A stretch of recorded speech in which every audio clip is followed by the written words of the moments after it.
Hello, welcome to Scotland at 7 on Tuesday, the 7th of June. In the Glasgow studio, you have myself, Hugh, Stewart, and I'm joined tonight by Brian Liddy. We're going to discuss the main points of the news. But first, Brian, we'll run through the latest update from Ukraine. Day 104, day 104 of Russia's illegal invasion of that country.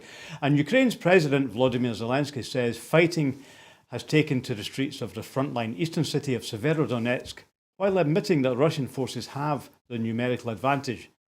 In his latest national address, President Zelensky insisted that Ukraine's forces had every chance of fighting back and are standing strong. Russian troops continue to storm the city of Severodonetsk, where heavy fighting is taking place. Ukraine's military has said in its latest operational report. According to Ukraine's General Staff of the Armed Forces, Ukrainian helicopters reportedly struck at clusters of enemy forces in the Kherson region and planes at ammunition depots in the Mykolaiv region. Russia has begun handing over the bodies of Ukrainian fighters killed at the Azovstal steelworks, the fortress-like plant in the destroyed city of Mariupol, where the last-ditch stand became a symbol of resistance against Russia's invasion. Dozens of bodies have been transferred to Kyiv, where DNA testing is underway to identify the remains, according to both a military leader and a spokesperson for the Azov battalion. Russian officials in occupied Mariupol have shut down the southern port city for quarantine over a possible cholera outbreak, according to Ukrainian authorities. Petro Andrushenko, an advisor to the mayor of Mariupol, said that the Russian-occupied city is bracing itself for a cholera epidemic, as dead bodies and litter are piling up in the city.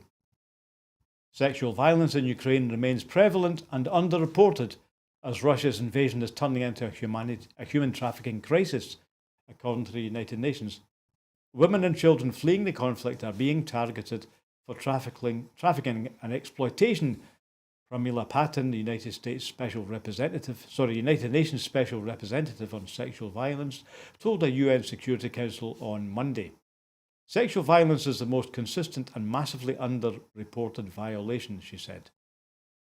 The Ukrainian Navy said it has pushed back a fleet of Russian warships more than 100 kilometers from its Black Sea coast. The group of Russian vessels was forced to change tactics after carrying out a naval blockade on Ukraine's coast for weeks, the Naval Command of Ukraine's Armed Forces said on Facebook. A court in Fiji has ruled Russian-owned superyacht Amadea be removed from the Pacific island nation by the United States because it was a waste of money for Fiji to maintain the vessel amid legal wrangling over its seizure. The yacht is linked to sanctioned Russian oligarch Suleiman Kerimov.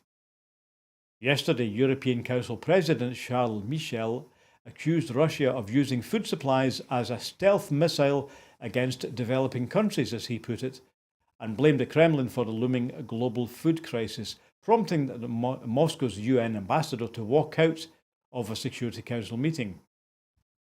Antony Blinken, the US Secretary of State, said that there were credible reports that Russia is pilfering Ukraine's grain exports to sell for its own profit. Mr. Blinken said the alleged theft was part of the broader Russian actions to export Ukraine's wheat crop and to worsen a global food security crisis. He said now Russia is hoarding its food exports as well. Zelensky said there could be as many as 75 million tons of grain stuck in Ukraine by the autumn. And that's so far that's the bullet points we have on Russia's illegal war in Ukraine, Brian. So we're going to move on to the first of our stories tonight, and this is a Scottish story about greenhouse gas emissions. The Scottish Government, as signatory to various agreements, is monitoring the what they call the greenhouse gas equivalents. Now, the figures are that greenhouse gases in Scotland were 40 million tonnes of CO2 equivalent in 2020, 40 million tonnes, but that is a fall of 51% compared to 1990. So these figures are over a 30-year period from 1990 to 2020. So the figures fell by 51% in that time and have also fallen another 12% between 1919 and 2020, which means they have met the interim target up to 2020. In the latest year, So that's since that report. So in the last year, emissions from transport fell sharply due to the impact of COVID-19. Responding, Net Zero Secretary Michael Matheson said, "These annual figures that show that Scotland has met our 2020 climate target and continues to outperform the UK as a whole in delivering the long-term emissions reductions. The new data shows underlying processes in reducing emissions across key sections of the economy. Nonetheless, the most significant changes are in the transport sector and are associated with the temporary measures taken in response to the COVID-19 pandemic. We must be prepared for these figures to substantially rebound in 2021. There can be no satisfaction taken in emissions reductions resulting from the health, economic and social harms of the pandemic. However, the data does provide a valuable lesson regarding the scale of the transformational change needed in response to the climate emergency and shows that embedding habits such as working from home and using cars less can make a real impact on reducing emissions."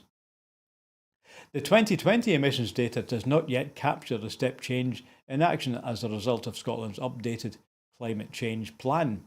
The updated plan is aimed at achieving our ambitious targets over the 2020s and into the 2030s, which go beyond what is needed globally to achieve the 1.5 degrees goal.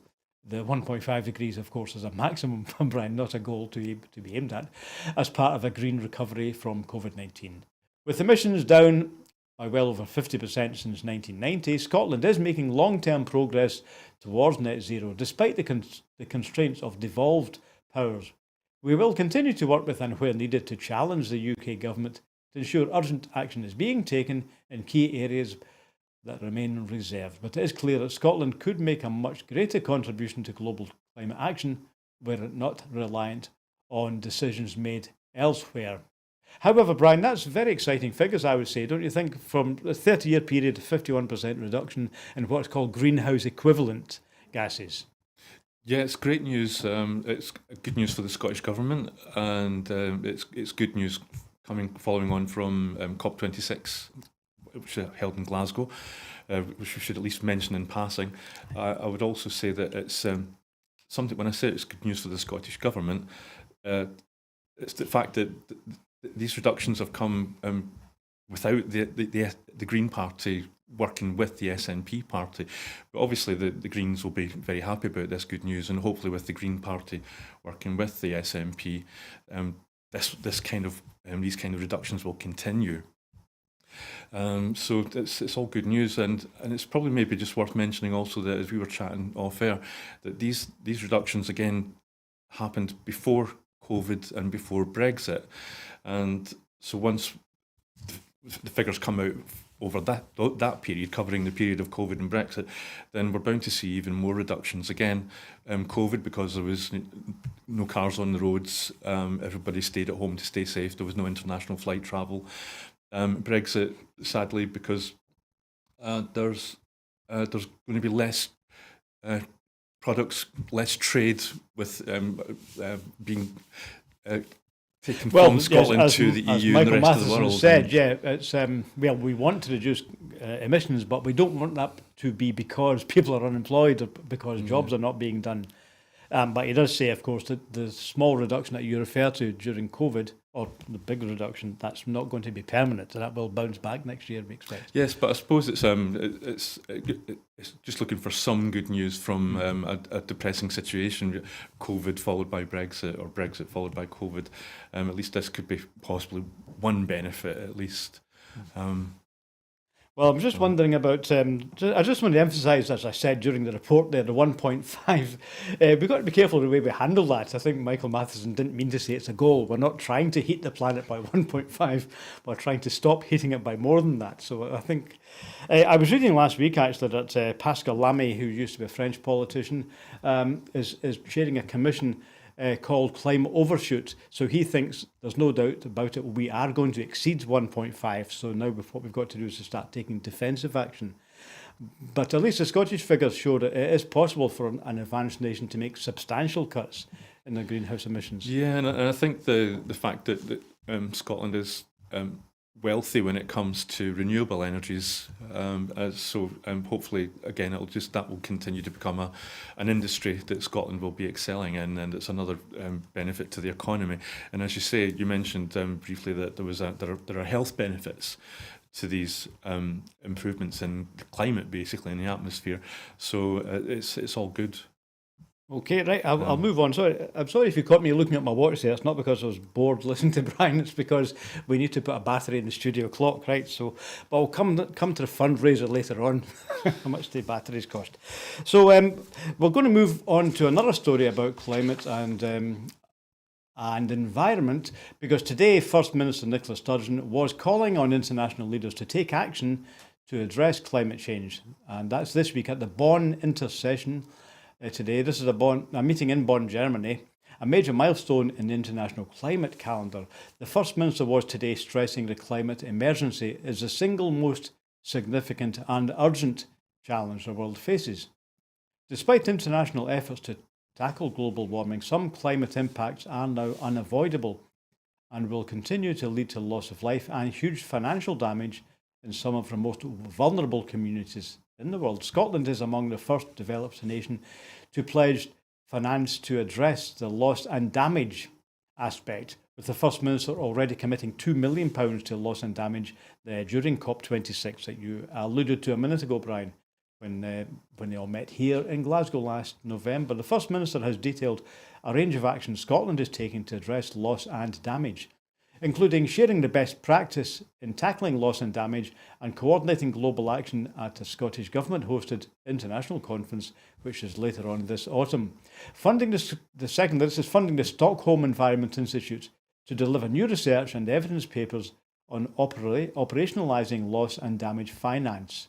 Next, providing grant funding through the Scottish Catholic International Aid Fund, that's a SCIAF, to address the devastating loss and damage experienced in Malawi as a result of Tropical Storm Anna. The next point is to deliver grant funding to the International Centre for Climate Change and Development in Bangladesh to develop case studies on loss and damage and advice which will shape the Scottish Government's approach to tackling this issue. The Scottish Government's Climate Justice Fund is already using that money to deliver on the ground in partnership with the Climate Justice the Resilience Fund, to help communities recover from climate-related events such as flooding, wildfires or tropical storms. The First Minister today addressed the Bonn conference via a video link, so I take it she's still here. Okay, so this is about one of the strands of the COP26, which I remember discussing last November. Loss and damage means it's really about climate justice. And the way it usually works out is it's always poor people, it's always poor nations that end up suffering the worst damage. So in fact, it's been an argument really for the last 30 years, or probably ever since you'll think Copenhagen is mentioned a lot this week, because it's 50 years since the Copenhagen first climate conference. And the poor countries of the world, the developing countries, have always had this complaint, the same complaint against the rich countries, that you have caused the pollution and now you're expecting us to pay for it. So the whole idea of climate justice is that the people who have caused the damage, us, really need to be putting up serious cash to fund the loss and damage. Yeah, I think it's only right and proper that there's some kind of reparation for nations that, as you say, that are going to be suffering the worst of the effects of climate change.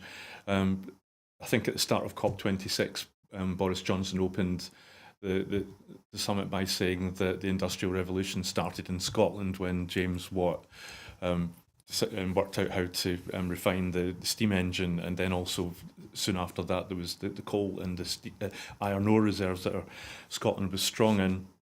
I think that it's only right and proper, as I said, that we are held to account and that we pay financially for the problems that we've caused, but at the same time, of course, it shouldn't just be the Scottish Government. It's Westminster is equally responsible in terms of who started the move toward the things that cause climate change. I think it's also.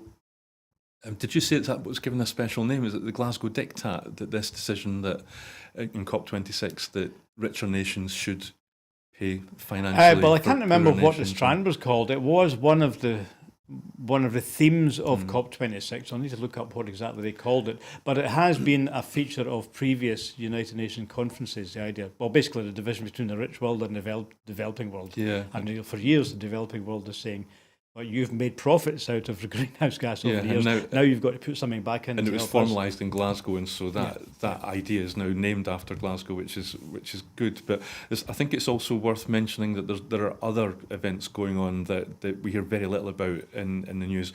There's another COP, and another conference of the parties, which is currently running. It's called COP15, and that's going to be happening this August in China, in Kunming in China, and that, rather than being about climate change, COP15 is all about biodiversity, which is severely under threat, and there's very little in the news about that at the moment, but hopefully we'll hear more as it gets closer to August. And of course, biodiversity is just as important in helping to just as important as climate change, really. So we need to pay attention to both, and that they're interlinked. You can't separate them, in my opinion. Well, to keep us alive, biodiversity really leads to a strong environment. Is what the phrase resilience was used earlier on. We need to have resilient ecosystems because we're part of it, right? So if we want to keep the mammals alive by the end of this century, we need stronger biodiversity. And going right down to microbial levels, I mean, it's about biodiversity of things, like fungi, which without that, then there would be no soil, and certainly soil wouldn't be, you wouldn't be able to grow crops in soils without fungi. So everything basically is dependent on that, and so that's why this COP15 in China is really important, because it addresses those kinds of issues rather than just the levels of carbon in the atmosphere and global warming. Yes, now that was, as you said, Brian, one of the strands again of the COP26 in Glasgow last November. So Scotland actually signed up to various biodiversity conventions at the sub-nation level. So Scotland was taking part in meetings with other regions, and in fact we signed an agreement with the state of California here in Glasgow. I think that was on the biodiversity, if I remember rightly. But as you say, that is in the COP26. And the other issue I referred to earlier on, the Bonn meeting today on loss and damage, if you want to find out more about that, there is actually a Glasgow strand in the Bonn meeting conference today. So as you said, the principles of paying for loss and damage were established in Glasgow. So that's part of that's what we are doing on that. Okay, so you can look up more on that online on the Bonn conference. Also, the statistics of Michael Matheson was referring to earlier on are fully analysed, if you like, on the Scottish Government website. So that gives you a greater breakdown of how we've arrived at that 51% reduction in general greenhouse gases over that period from 1990 to 2020. So more of that on the government website if you want to look it up. Now let's move on to another topic. We're talking about corruption, really, I guess we could call this. Or is it lobbying and influence, buying influence? Is that legitimate, or is it going over the line into corruption? Let's look at the story.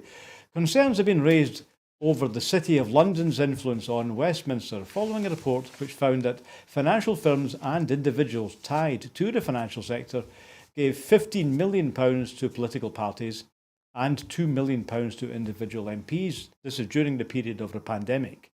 The campaign group Positive Money tallied the gifts, expenses and donations handed to MPs, peers and their parties, as well as the value of income from politicians' second jobs, saying it contributed to the finance sector having an oversized influence on policy making. The report found that banks, insurers and lobby groups held a disproportionate amount of meetings with the Treasury. In fact, these accounted for a third of the ministerial meetings during 2020 and 2021. The report therefore argues that led to favourable policies such as deregulation and an economy that's structurally reliant on the City of London. The Conservative Party was the largest recipient of city donations to parties, accounting for more than 11 million, which is 76% of the donated cash during that 2-year period. The report says, once the scale of big finance's influence over government is laid bare, it becomes obvious how banks get bailouts and tax cuts, while the rest of us get austerity and tax rises, said David Barnes, who's a senior economist at Positive Money. The report is titled The Power of Big Finance, How to Reclaim Our Democracy. from the banking lobby. It found that 47 MPs received between them £2.3 million. That's an average of nearly £49,000 each from the financial sector between January 20 and December 21. While 26 did no work in return for those payments, those who did it were paid an average of £2,738 an hour. I'll just repeat that, Brian, £2,738 an hour, which is 180 times the average UK wage of £15.15. About 1.2 million of that total was collected by just 5 Conservative politicians, including former Prime Minister Theresa May, who was paid £200,000 for speeches at events run by JP Morgan and Amundi Asset Management. Also, the Health Secretary Sajid Javid was paid a total of £175,000 for his former role as a senior advisor to JP Morgan Bank, as well as for speeches he made for firms including HSBC, the Hong Kong and Shanghai Bank. JP Morgan was the biggest spender among city firms at Westminster, as a result having paid £300,000 on salaries and speaker fees during the period. The Eurosceptic Conservative MP John Redwood was the highest city earner among his peers, receiving nearly £471,000 for various roles, including his position as the Chief Global Strategist at investment manager Charles Stanley, and he also has an advisor role to the private equity firm Epic. In the House of Lords, the report found a fifth of peers registered paid positions at financial firms, including more than half of the peers on the committee responsible for investigating matters related to economics and finance. Positive money also raised concerns about the revolving door between Westminster and the city.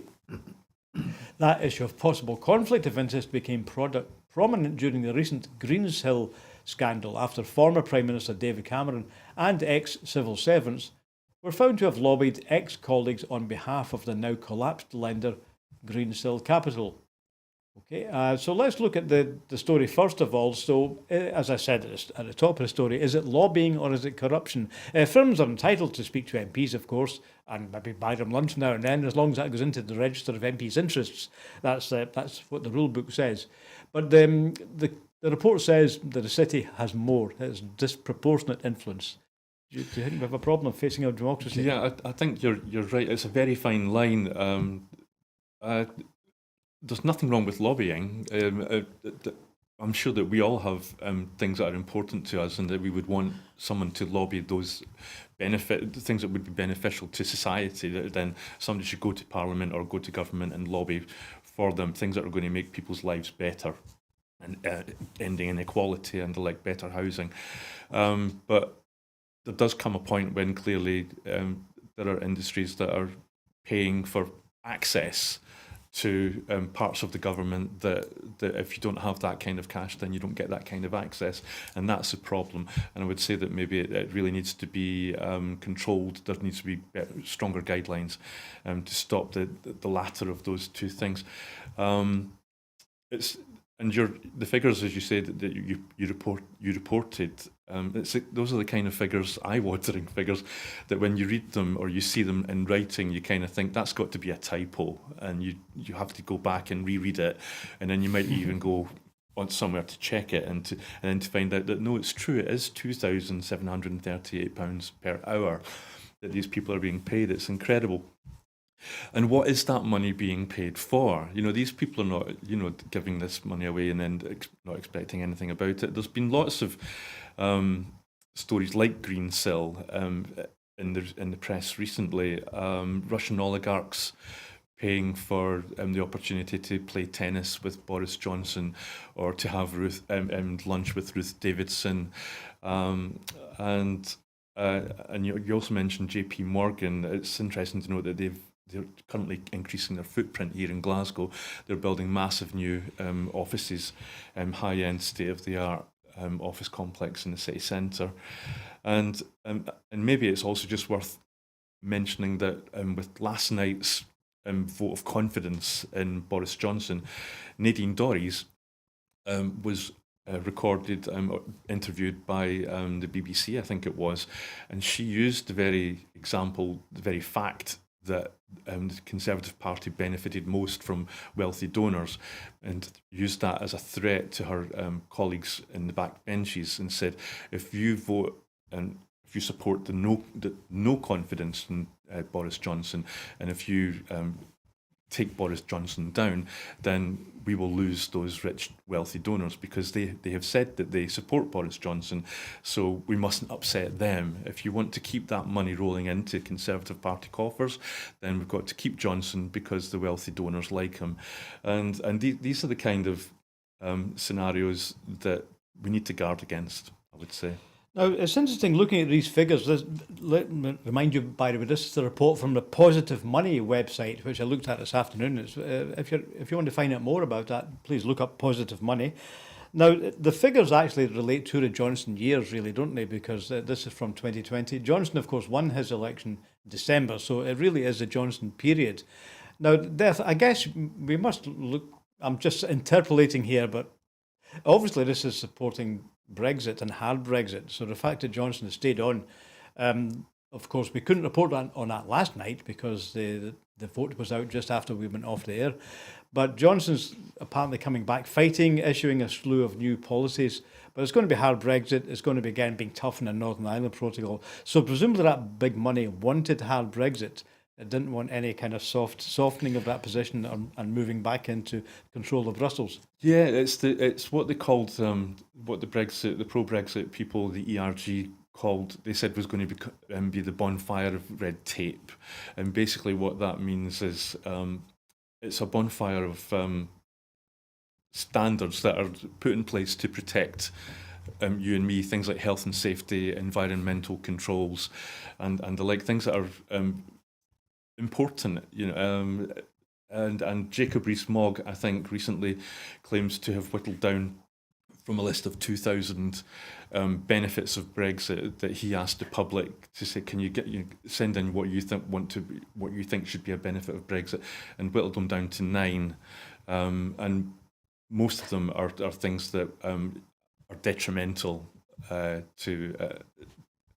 Just detrimental in general, I suppose, or that you could only do by leaving the EU. So yes, in terms of a hard Brexit. So and these are what the funders want. Yeah, they want deregulation. They want lorry drivers to not have to get a break, and these are the kinds of things that they want to get rid of. It's incredible, and it's really quite blatant as well. They don't really hide it. They obviously really don't have to hide it. Okay, so any softening of Brexit is off the agenda because the big dog's back again. So I guess this is one of the things, the whole lobbying question is one of the things that will become more important if Scotland makes a decision to move into an independent country. I imagine there's probably a couple of dozen lobbyists working in Edinburgh, and there'll be a couple of thousand probably in London, and about tens of thousands working in Brussels, and about 500,000 in Washington, So as soon as Scotland becomes an independent country, there'll be jobs going in the lobbying business. So we ourselves will have to have stricter rules. I mean, Scotland's got a huge financial sector, so sure. That'll be happening in Edinburgh too, won't it? Yeah, absolutely. But I would like to think that the Scottish government would be able to put measures in place that make sure that lobbying is beneficial and is really only going to bring things that people voted for in their manifestos and the like. Well, the reason I raise that now is because, of course, the other issue that for Scotland, I think, that comes up with Johnson being back is it really does bring the question of independence and the referendum to the fore again, because many people have been saying on my Twitter, well, we've definitely got Johnson. They can't get rid of him for another 12 months, so there's no doubt about that now. So if we don't want Johnson, now it's the time to start discussing about the referendum. Yeah, well, you say that, but apparently it seems that now that that rule where Johnson, now that he's survived a confidence vote, he can't be touched for another year. That rule can be changed by the 1922 committee. But there's also a parallel. You mentioned what would happen in Scotland. There's a parallel at the moment to thread in relation to Douglas Ross and his leadership of the Scottish Conservative Party, or the Conservative Party in Scotland. The SNP have now, since Boris Johnson's survived the no confidence vote, the SNP in Holyrood have called for a similar vote of confidence, or no confidence, I think they have actually called it, in Douglas Ross. They are questioning his credibility because of the way that he changed and vacillated basically over whether he would support Boris Johnson or not in the confidence vote, and I think it's only right. I think that would be a good thing. I think to do that. Well, we'll see what happens. Yeah, I don't think there's going to be too much money betting on Mr. Ross keeping that job, although he does have other jobs, Brian. This is true. I did know, I was talking about bookies. I read today one academic at Liverpool University, a politics professor, got the numbers exactly right. Apparently he tweeted an hour before the vote last night that 148 were going to rebel against Johnson, and he's saying, damn, I wish I'd gone to the bookies with that. He got that. So, but he does think that it's unlikely that Johnson will survive the end of this year, so you might be right on that. We'll see. Well, more maybe on the referendum when we hear about it. We still don't know when that's going to be. So let's move on to another UK story. This is about Scotland's health, and it raises a question we brought up earlier on about how many powers are in Holyrood's hands and which powers that we need are reserved to Westminster, because the report today says that UK government cuts to vital social security have been catastrophic. This is a new report by top researchers. The Glasgow Centre for Population Health, that's a GCPH, found that people in Scotland feel their health is deteriorating at a younger age than previously. The study found that people in Scotland started to feel their health decline from the age of 46, where it used to be the age 51. We discussed earlier on when it came in for us, Brian. So at what point do you start to feel old, right? Dr. David Walsh from this GCPH described the finding as terrifying and laid the blame squarely at the door of the Tory UK government and its cuts to social security payments. Dr. Walsh also commented that this should not be happening in a wealthy country like the UK. Commenting for the SNP, member of the Scottish Parliament Eleanor Whittam said, "This report's a damning indictment on the record of this callous Tory UK government as they continually slash support from those that need it most. In a country as wealthy as the UK, people should not feel their health decline earlier than they did a decade ago. It's shocking and demonstrates just how Westminster control is not working for people across Scotland." The SNP Scottish Government has introduced a number of social security payments to support households across Scotland, including the game-changing Scottish Child Payment. However, it continues to act with one hand tied behind its back by a UK Tory government that removes support at a time when people need it most. These conclusions also come out just a week after another Glasgow University study has found that UK Tory austerity is causing people to die younger. So again, generally, the Scottish Government, I think, has 6 social security payments under its control and also has a Scottish Child Payment. But this report, which I must admit I've not read yet, but the report does say that it's UK-wide policies that have led to this health decline. So that's a figure I haven't seen before, and we're familiar with figures on longevity. So an advanced country is one where people will live longer, and we hope that improves decade after decade.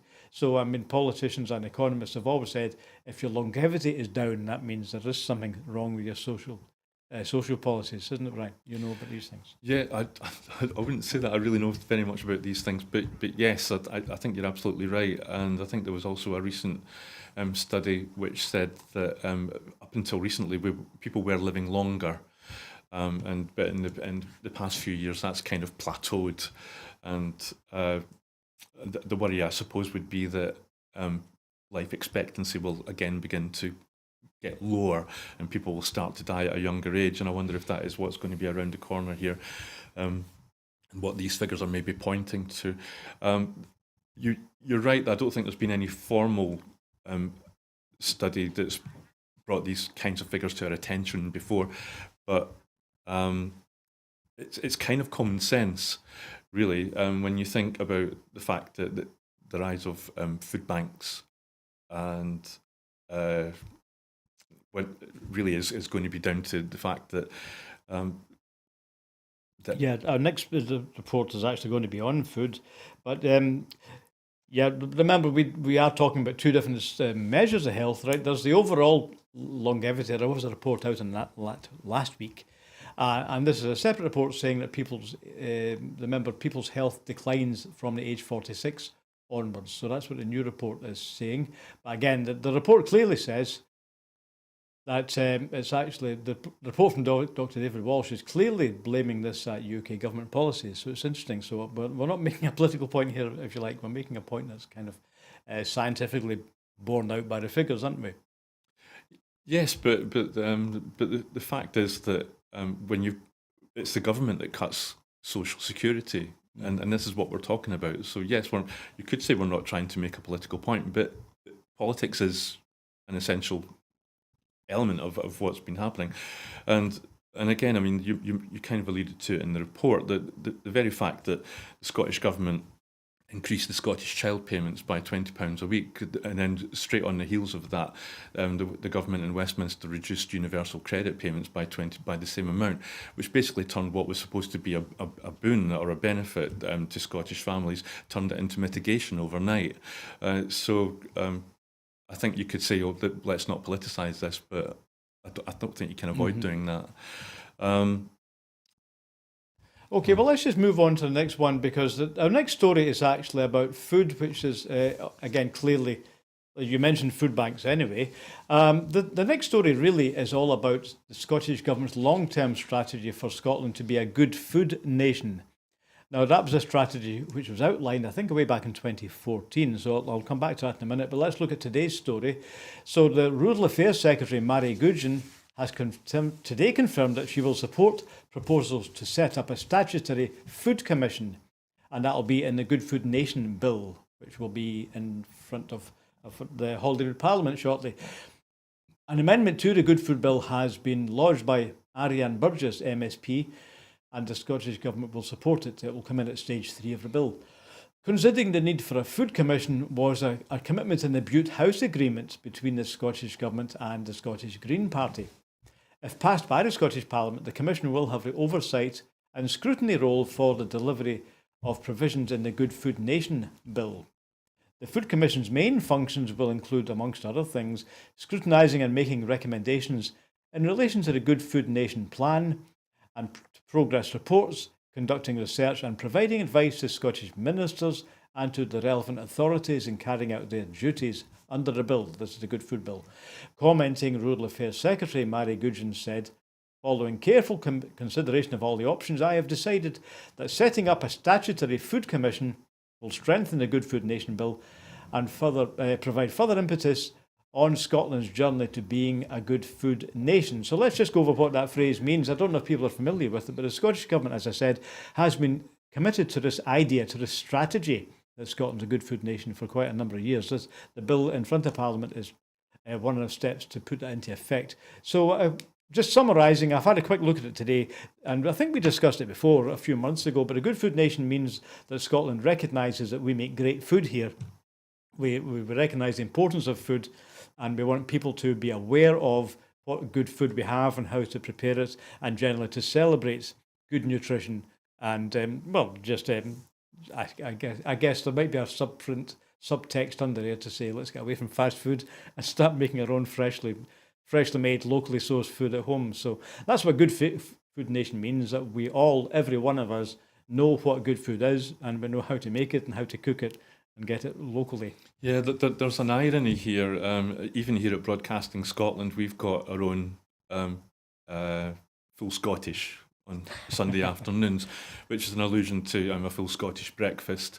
We've all heard the stories about, or the quips about deep fried Mars bars being Scottish, even though that's a fallacy and a myth.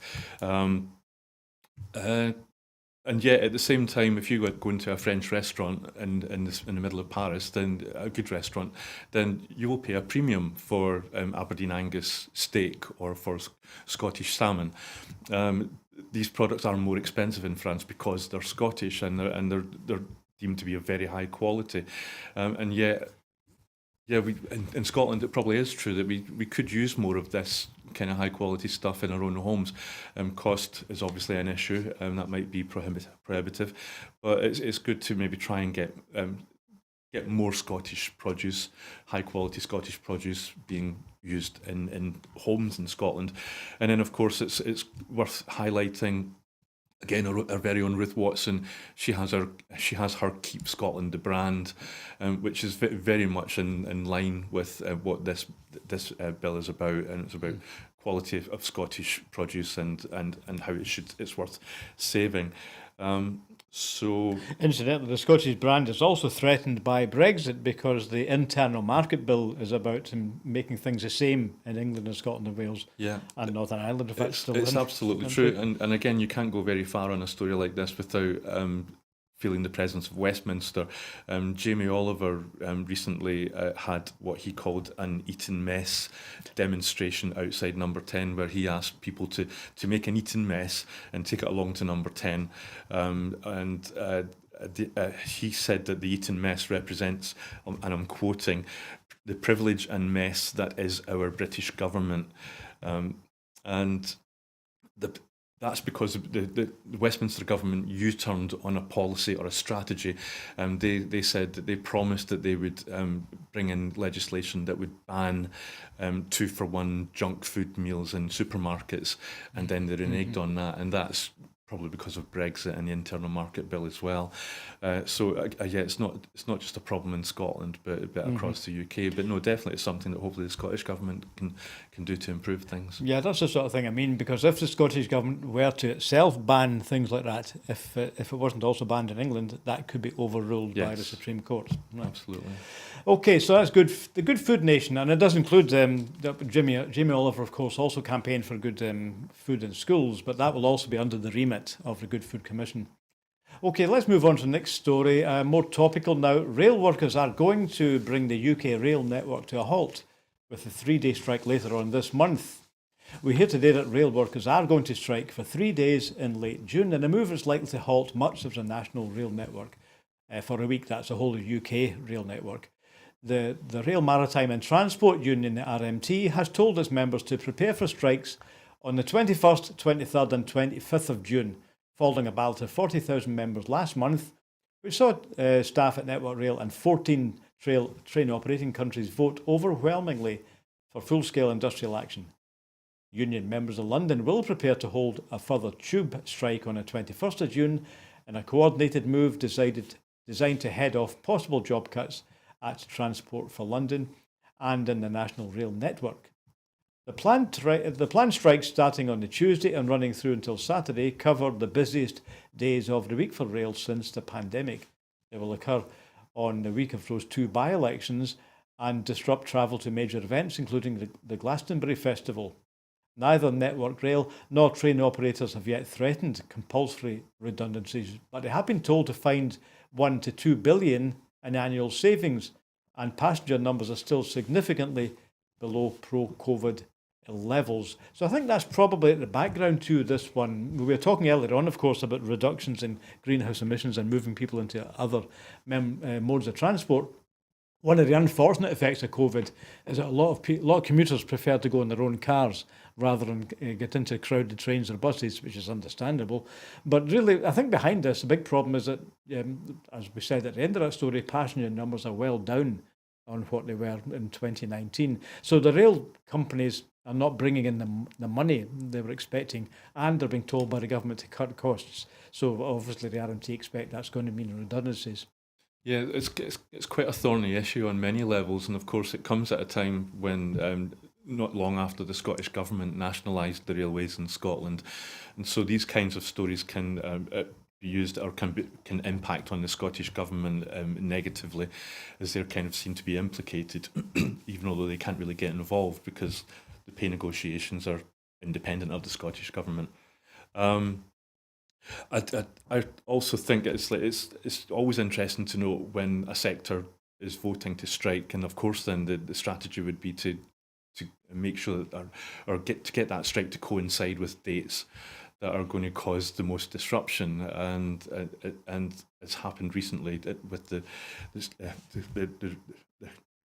reduced railways in Scotland recently. But you mentioned that these are going to coincide with the by-elections in England and Glastonbury and the like. But of course, if you want your strike to be effective, then that's what you're going to do. It's like you want people to really notice that you've withdrawn these services to support your cause. And so that's kind of inevitable that that's going to happen. I also think it's interesting that other trade unions will be watching this with great interest, unions like the GMB, because they will be looking to see what the pay deal is for the rail networks, because that will then become their benchmark for other negotiations down the line, because they want to improve public sector pay deals, and they'll use any if the railways get a good deal, a big increase way above the rate of inflation, then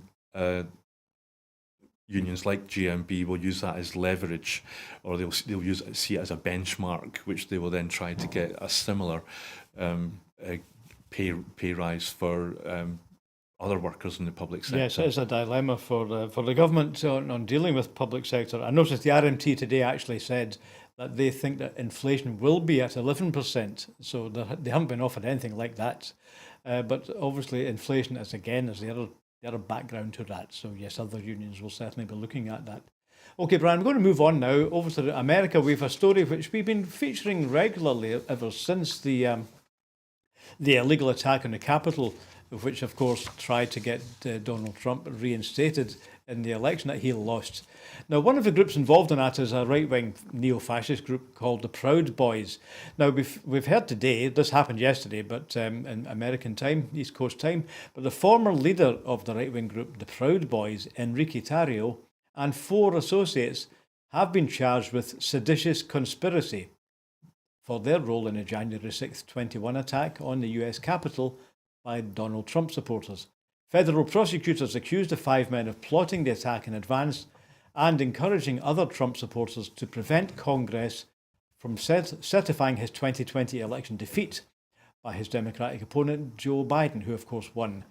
The seditious conspiracy charge is defined as attempting to overthrow, put down, or destroy by force the government of the United States, and carries a sentence of up to 20 years in prison. Thousands of Trump supporters stormed the Capitol the day after a fiery speech in which he repeated his false claims that his loss was the result of widespread fraud, and an allegation rejected repeatedly by many courts, state election officials, and members of Trump's own administration. 11 members of another right-wing group, the Oath Keepers, were charged in January with seditious conspiracy for allegedly playing a similar leadership role in the deadly attack. Federal prosecutors investigating the attack filed the new charges against Tarrio, one Dominic Pezzola, Ethan Nordin, Joe Biggs, and Zachary Rell, according to court papers. All 5 have pleaded not guilty to other criminal charges relating to the attack. The new indictment accuses them of encouraging other Proud Boys to come to Washington on the 6th of January 2021, of raising money to buy bulletproof vests and other tactical gear, and directing crowd members into the Capitol and assaulting police once the attack was underway. It said Mr. Tarrio received a document entitled 1776 Returns that laid out plans to occupy buildings in the Capitol complex 3 days before the attack. Members of the group sought to erase those messages when Tarrio was arrested on 4th of January for burning a church Black Lives Matter banner the prior month. Prosecutors said Tarrio was ordered to stay out of Washington as a condition of his release, but prosecutors said he still played a leading role in the attack. The indictment says that he, Tarrio, then returned to Washington on the 5th of January and met with Oath Keepers leader Stewart Rhodes in an underground parking garage. Rhodes and other Oath Keepers have pleaded not guilty to the seditious conspiracy charges and are due to stand trial later this year. 3 other members of the group have pleaded guilty. About 800 people have been charged with taking part in the Capitol riot, with about 250 guilty pleas so far. The new charges come days before the US House of Representatives plans to hold its first prime-time hearing that will attempt to reverse Republican attempts to downplay or deny the violence of that day. The 5 months until the November midterm elections that will December which party controls Congress for the next 2 years. I guess really we're wondering whether all of this points to Donald Trump himself. Did he or did he not actually incite that riot? We have heard him make a very aggressive speech when he said, well, he really more or less told people to go to the Capitol, right? So that he's behind it. I mean, we want to know whether he can himself be indicted. But I suppose that's a political decision, not a legal decision, because if the Republicans win November 8th, Trump's not going to get indicted, is he? Yeah, it's very much smoke and gun territory. Is there a smoke and gun, and if there is, who's holding it? It sounds like Trump, Mr. Tarry has been a canny operator, doing a lot of work behind the scenes, but then don't turn up on the day, so that they're not indirectly implicated.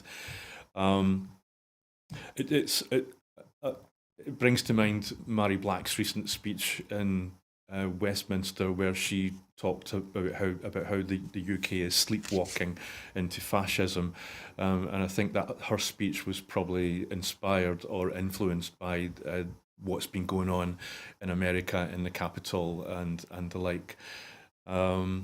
So it's that's interesting. Yeah, because Mary Black did say we wondered really how to define fascism. There's various different aspects of it, and it's not all that immediately clear.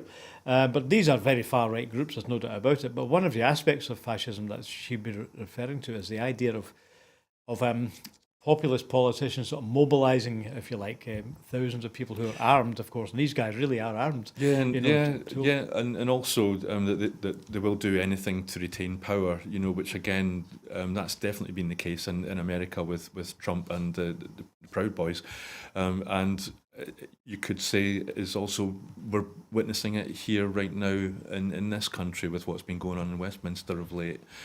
So it's the idea of questioning authority, questioning judges, questioning law, and questioning normal conventions, which is what Johnson's all about, isn't it? Nothing applies to him anymore. The old rules don't matter. Yeah, because the big dog's in charge. Yeah, and he'll swear black as white, and again, is reminiscent of our own Prime Minister. Like two peas in a pod, really. But it's good to see again drawing another comparison with America and this here in the UK. It's interesting to see how thorough the American authorities are investigating what happened there and following through to make sure that it does there are legal outcomes in courts, and compare that to the recent Metropolitan Police investigation into Partygate and the £50 fixed penalty notices. There's a bit of a disparity between what's going on in America. Indeed, yes. The feds said, yes, in response to complaints at the time, why aren't you doing anything? The feds did say, we are gathering evidence. We will take action when we've got the evidence. And they have done. Hundreds of people have been jailed already. So interesting, that argument in America between, who runs America? Is it the states or is it the federal government? Okay, well, we'll move on now. A couple of stories left tonight, Brian. And first of all, winter fuel bills. Now, a guaranteed annual winter heating benefit of £50 will be paid for the first time in February 23 to around 400,000 low-income households. The low-income winter heating assistance will be the Scottish Government's 13th benefit. I said earlier on the Scottish Government has 6 social security benefits it was responsible for, but there's altogether 13 benefits which the Scottish Government is in charge of. Now, this will replace the UK Government's cold weather payments. The UK Government benefit is unreliable for households on low incomes, as it only triggers a £25 payment when a cold spell requirement is met and when temperatures fall below 0 Celsius for 7 days in a row in a certain place. Instead, the Scottish Government will invest an annual £20 million in low-income winter heating assistance, which will provide a reliable payment every winter to help with energy bills. Plans for the low-income winter heating assistance have been welcomed by people with experience of the benefits system. 90% of members of the Social Security Experience Panel agreed with the plan to remove the cold spell requirement and to provide a reliable payment instead. Social Security Minister Ben McPherson said, our new low income winter heating assistance benefit will provide a reliable payment every winter to around 400,000 eligible households, including pensioners and disabled people. This extra financial support from the Scottish Government will help at a time of rising energy bills and other cost of living pressures. Unlike the current cold weather payments, low-income winter heating assistance will provide support to people irrespective of the weather conditions or temperature levels where they live. It will be our 13th devolved benefit and will only be available in Scotland. It will also be an automatic payment, so all those are eligible. There's no need to apply. So this is one of the features actually of a number of the benefits in Scotland. If you're one of the people targeted, you get the money. You don't have to fill in forms. You don't have to wait on the phone for 3 hours for somebody to answer your questions. If you're entitled to it, you get it. So that's one of the features of the new. I think this is part of the Respect agenda, isn't it, in Scotland? You don't have to go through any kind of laborious or humiliating process. If you're entitled, you get it. Yeah, I think this is another good example that shows that devolution has been a success, and the fact that the Scottish Government is able to produce measures that are made to fit Scotland rather than the whole of the UK. Scotland is colder than the rest of the UK. We're further north, so it only makes sense that the Scottish Government should be able to do something that's particular to Scotland. And yeah, as you say, I think it just shows that the fact that it is going to be regular and it's going to be easier for people to get those benefits, those payments, is a good thing. Mm-hmm. Undoubtedly. Now we're going to finish with another Scottish benefit, and this is the Best Start Grant school age payment. So families have been urged to check whether they're eligible and to apply for the I'll just go over the name. This is quite an unwieldy title. This is for children going to school for the first time, and it's called the Best Start Grant School Age Payment. Applications are open for children old enough to start primary school. It's a one-off payment of up to £267.65, and it's to help at the key stage in a child's life, and it could be used for anything from a new pair of shoes to books or arts and crafts materials. The Best Start Grant school age payment is available to families who get universal credit, tax credits or certain other benefits, with children born between the 1st of March 2017 and the 28th of February 2018.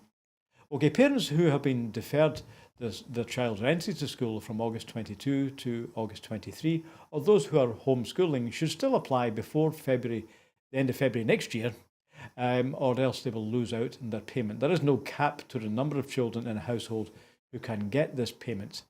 The Best Start Grant school age payment is one of the Scottish Government's 5 family payments administered by Social Security Scotland. The package included the Scottish Child Payment, the 3 Best Start Grants, and the Best Start Foods. And from the end of this year, both the Best Start Grant, the school age payment that we're talking about now, and the Best Start Grant early learning payment will be paid automatically to families who get the Scottish Child Payment when their child is of eligible age. Minister for Social Security Ben McPherson again, he said, when a child is due to start school, it comes with additional costs. So I would encourage parents and carers to check if you are eligible, and if so, to apply for the Best Start Grant school age payment. This money can be used for whatever your child needs, and it's one of the Scottish Government's 5 family benefits only available in Scotland. Okay, so I'm slightly contradicting myself because you do actually have to check your eligibility, and you do have to actually make the effort of applying for that one. So if people want to know about that, look at the Scottish Government website. So that's the Best Start Grant school age payment. There are various other Best Start Grants available. Okay, so look on the website. So that's our stories for tonight. So Brian and I would like to finish off by reminding you why we do this at Broadcasting Scotland. We're both volunteers, of course. Nobody in Broadcasting Scotland actually receives a salary, sadly. And why do we do it, Brian? Why do we think that Broadcasting Scotland is necessary? Why do we do it? Why do I do it? It gets me out of the house. Hugh, I don't know. I don't know. I don't think I can improve on what our colleagues had to say last night when Ruth Watson asked this very same question. to Chris Cusker. I don't think I could improve on Chris's reply, which was that he said he believes in this as a project, and Ruth again, when she said that this is where you come to get the news without a Scottish cringe.